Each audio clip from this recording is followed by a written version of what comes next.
السلام عليكم.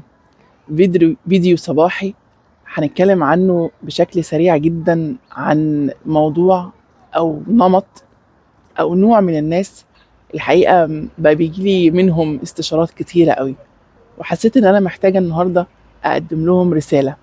فتعالوا النهاردة في الأوبن أريا والجو لطيف والشمس طالعة كده نتكلم عن النمط القلق. والحقيقة احنا النهاردة مش هنتكلم عن النمط القلق ان احنا نشرح ايه هو النمط القلق، لان احنا اتكلمنا عنه كتير. انا النهاردة محتاج ان انا في الاجواء الصباحية الجميلة دهيت اقول رسالة او كلمة او افضفض معاهم شوية.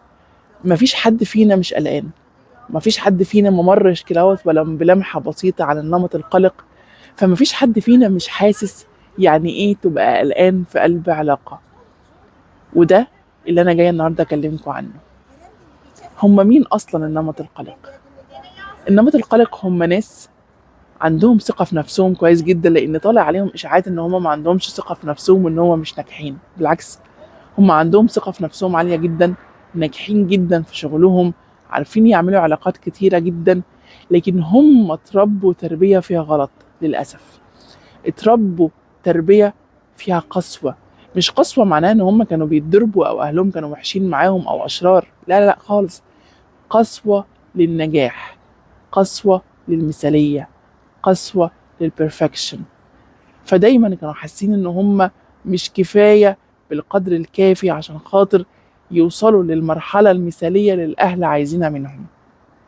فحاسين دايما ان هم بيجروا، حاسين دايما ان هم مش كفاية، حاسين دايما ان هم مقصرين، حاسين دايما ان هم مش عاملين اللي عليهم، حاسين دايما ان في احسن من كده، حاسين دايما ان ممكن يطلع منهم شيء افضل من اللي هم قدموه.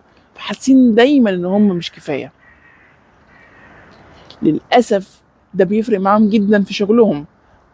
بيبقوا ناجحين جدا لان هم بيبقى عندهم البرفكشن عالي جدا، بس دايما بيبقوا حاسين ان احنا ايه، لا نكون مش كفايه قوي، لا يكون في حد احسن مننا، لا تضيع مننا البوزيشن، لا يضيع مننا الترقيه، لا يضيع مننا الشغل، لا لازم نبذل مجهود اكتر من كده. فبيبذلوا مجهود كتير جدا جدا جدا يا حبايبي، بيبذلوا مجهود اكبر من اللي مطلوب منهم.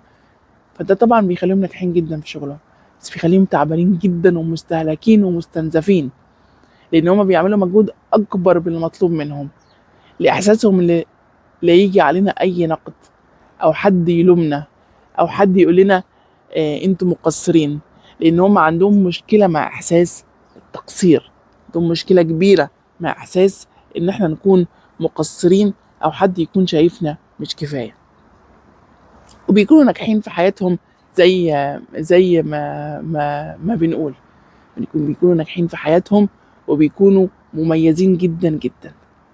طيب وبعدين يمشوا في الحياه ويحبوا، واول ما بيحبوا تبتدي المشكله الكبيره. ايه المشكله اللي بتقابلهم اول ما بيحبوا؟ تبتدي كل المخاوف القديمه تطلع، وكل عدم الثقه في النفس يبان، وكل احساسهم ان احنا مش مستعدين ان حد يقول لنا ان احنا ما كناش احباب كويسين بالشكل الكافي يظهر. البنت الصغيره اللي اتقال لها بشكل غير مباشر ان انت يعني ما كنتيش على قد توقعاتي، وان انت خذلتيني، وان انا كنت مستني منك اكتر من كده، تظهر على الواجهه. البنت الصغيره اللي حست ان هي عملت مجهود كبير جدا بس ما جابتش الفول مارك في الامتحان، بس جابت نمره كويسه، بس ما تبصش للنمره كويسه وتبص بس على الكام درجه اللي هي ما جابتهاش، تظهر. البنت اللي كانت بتعمل شغل البيت وبتساعد وكل حاجه بس ما كانتش على درجه النظافه المتوقعه، تظهر على السطح وتبان. البنت اللي في كل مرة كانوا بيلموها فيها عقلها على طول يترجمها معنى كده ان هم دلوقتي في اللحظة دي ما بيحبوكيش زي الاول، هي اللي تطلع وهي اللي تبان. البنت دهيت الصغيرة اللي جواكي هي اللي تظهر على الواجهة، تظهر مع المحبوبة اللي بتتحب في اللحظة دهيت. فكل ما يزعل منها ويبقى خلاف عادي جدا، عقلها يترجمه يبقى هو دلوقتي ما بيحبناش، يبقى هو ممكن يسيبنا ويمشي، يبقى هو عادي جدا ممكن يستغنى عننا. مش المحبوبة اللي بتتكلم في اللحظة دي اللي بيتكلم الطفلة الصغيرة اللي جواكي، اللي عقلها كان بيترجم لها ده كله وهي صغيرة. تبتدي تعوز ان هي تطمن، فتعمل تصرفات تخنق اللي قدامها. هي مش قصدها خالص ان هي تخنقه، هي قصدها تطمن. بتصرخ من جواها بصوت عالي بس للأسف مش مسموع: طمني. فتبتدي تغير غيرة قاتلة، تبتدي تبقى عايزة تفتش في الموبايل، تسأل على كل التفاصيل، تتضايق من أي علاقات خارجية حتى مع أصحاب الولاد.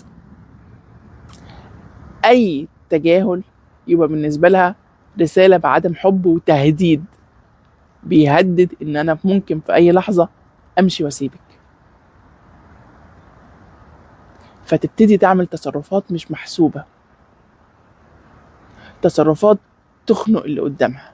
ويا سلام بقى، والكلاسيكي دايما إن اللي قدامها ده يبقى متجنب، فيبتدي ياخد كل التصرفات دي رسالة ألارم إن خلي بالك أنت مهدد، فيهرب. فهي تتجنن أكتر، فتخنق أكتر، فهو يهرب أكتر، ويبتدوا يعملوا زي القط والفار ويجروا ورا بعض بالشكل دهوت. وفي النهاية هما الاتنين خايفين، وهما الاتنين محتاجين حد يطمنهم، وهما الاتنين لو اطمنوا علاقتهم هتبقى more than perfect. طب والحل؟ الحل في خطوات كتيرة قوي، والحقيقة بيختلف من حد للتاني. اللي يطلع يقول لكم أنا عندي حل سحري لكل نمط القلق يبقى بيضحك عليكم. كل واحد قلقه مختلف وأسباب قلقه مختلف، ومحتاجين نعالج من الجذور. بس في خطوات عريضة كده محتاجين إن احنا نعرفها عشان خاطر نعرف نتعامل كويس قوي مع قلقنا ده. أول خطوة: اعرفي انت ايه. أيوه، لما تيجي تقولي لي في كومنت من الكومنتات انا اكتشفت من الفيديوهات بتاعتك ان انا نمط قلق، يبقى دهوت اول خطوه في العلاج. تعرفي ان انت قلقانه عشان تعرفي تطبطبي على نفسك كويس قوي. قولي لنفسك بصوت عالي: انا مش وحشه، انا طلعت مش وحشه، انا طلعت مش خانقه، انا طلعت مش شكاكه، انا طلعت قلقانه، انا طلعت خايفه، انا طلعت محتاجه حد يطمني. انتي محتاجه تكوني اول واحده تطبطب على نفسها. وبعدين بعد ما تعترفي ان انتي قلقانه وان انتي مش وحشه، ارجوكي قولي لنفسك تاني بصوت عالي: انا مش وحشه.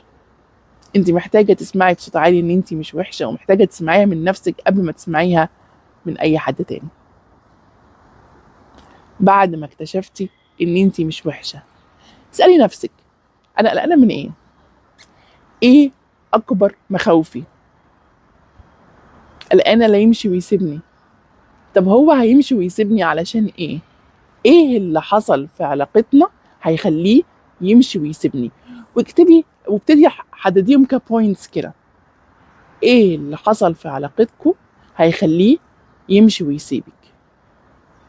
اكتبيهم، حتى لو كتير، حتى لو نقط مختلفة. لما تكتبيهم وتفنديهم هتكتشفي ان كتير منهم حاجات بسيطة وما تستاهلش كل القلق اللي انت فيه. فهتعترفي ان انت قلقانة، هتطبطبي على نفسك، هتبتدي تسألي نفسك انا خايفة من ايه. بعد كده هتقولي ايه اكتر حاجة ممكن تحصل هيمشي ويسيبني. هو انا ما مريتش عنده فراغ لدرجة انه هو لازم اللي يخاف قبل ما يفكر انه يمشي ويسيبني؟ ده سؤال لازم تسألي نفسك بصوت عالي. طيب لا، هيمشي ويسيبني. طب هو لو قدر ان ياخد خطوة يمشي ويسيبني، يبقى هو شخصية تستاهل ان انا فعلا ازعل عليها. بس انت متعرفيش انا بحبه ازاي.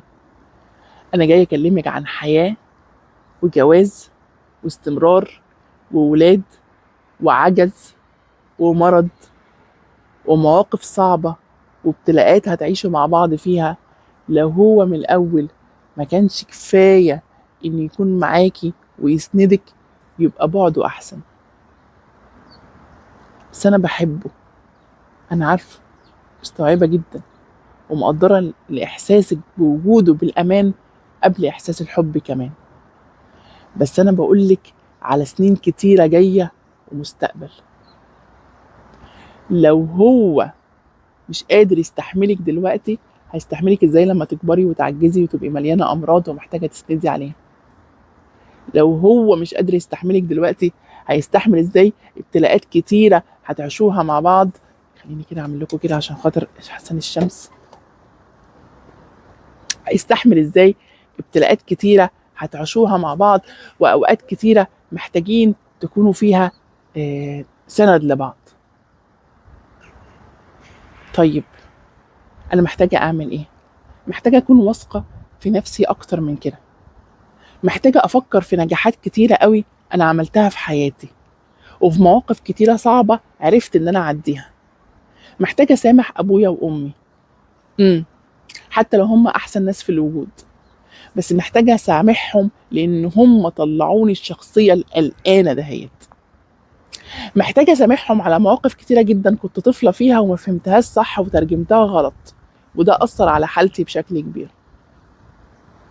محتاجة أعرف إن هم كانوا خايفين عليا، وكانوا عايزيني أطلع الأولى، وكانوا متضايقين من الأرقام اللي ضاعت مني عشان أنا أكون أحسن، وكانوا متضايقين إن أنا مش عارفة أنظف الشقة بالشكل اللي هم عايزينه، وإن أنا ما عملتش في التمرين بالشكل اللي هم عايزينه، وإن أنا في كل موقف هم بيقولوا لي فيه إن أنا كنت مقصرة، وإن أنا كنت عاملة فيه كل مجهودي، إن هم كانوا بيقولوا كده عشان خاطر كانوا عايزين يوصلوني للأحسن. فأقدر إن أنا أسامح أبويا وأمي عشان أعرف أسامح نفسي، وعشان خاطر أعرف أسامح أي حد تاني يظهر في حياتي بعد كده.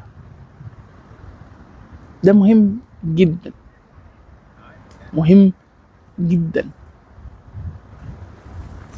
مهم إن أنا أحقق نجاحات حقيقية في حياتي، عشان لما أحقق نجاحات حقيقية في حياتي ده يحسسني بالنجاح بشكل عام، ويحسسني إن أنا مش وحشة، ويحسسني إن أنا أقدر، ويحسسني إن أنا هعرف أكمل. مهم إن أنا أملى وقتي وفراغي ونفسي بشكل عام، عشان ما يكونش هو الحاجة الوحيدة اللي في حياتي اللي أنا مركزة فيها. لا، أنا عندي ما يشغل فراغ روحي، هو موجود وهياخد طبعا مساحة كبيرة في حياتي، لكن مش المساحة الوحيدة. ده كله مهم جدا. مهم ان انا استعين بحد متخصص لو حاسه ان انا مش قادره اتجاوز عن الماضي عشان اعرف اعيش الحاضر، حد يساعدني ان انا اعرف اخد الخطوات دي واعدي واتجاوز. مهم ان انا افهم عشان اعرف انا عايزه ايه، وده اللي انا بقدمه لكم في الاستشارات. انا ما بمشيش معاكي خطوات علاج او رحله علاج، ده مش بتاعتي ومش تخصصي.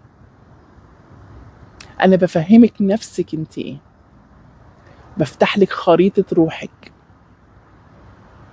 بحطك على التراك الصح، بفكر معاكي بصوت عالي، وبوجهك للي انت محتاجه تروحي له وتعمليه.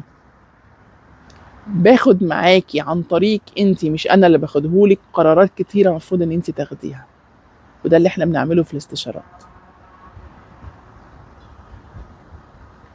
مهم ان انت تعرفي اللي قدامك وتعرفي ازاي تتعاملي معاه.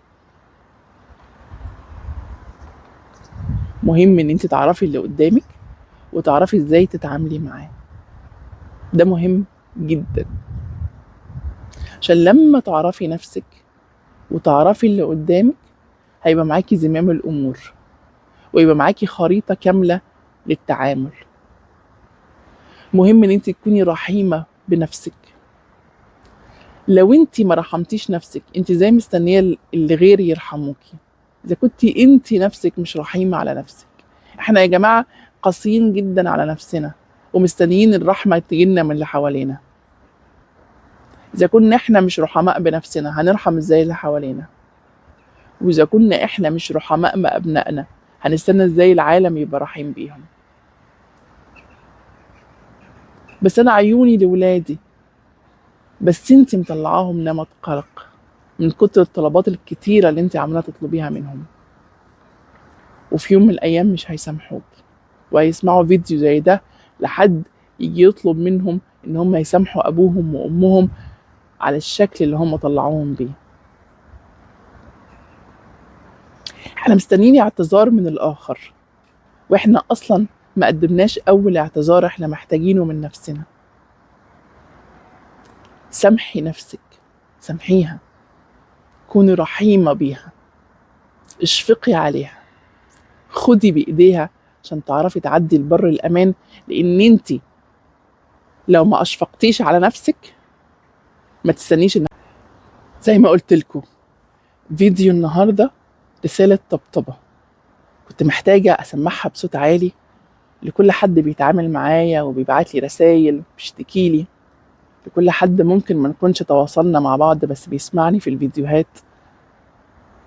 كوني رحيمة على نفسك قبل ما تستني العالم كله يبقى رحيم بيكي.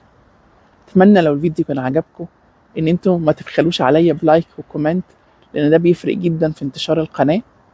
وممكن تبعتوا الفيديو ده لكل حد انتوا محتاجين تسمعوه الكلمتين دول وتقولوا له خليك رحيم على نفسك. اشوفكم في رعاية الله، مع السلامة.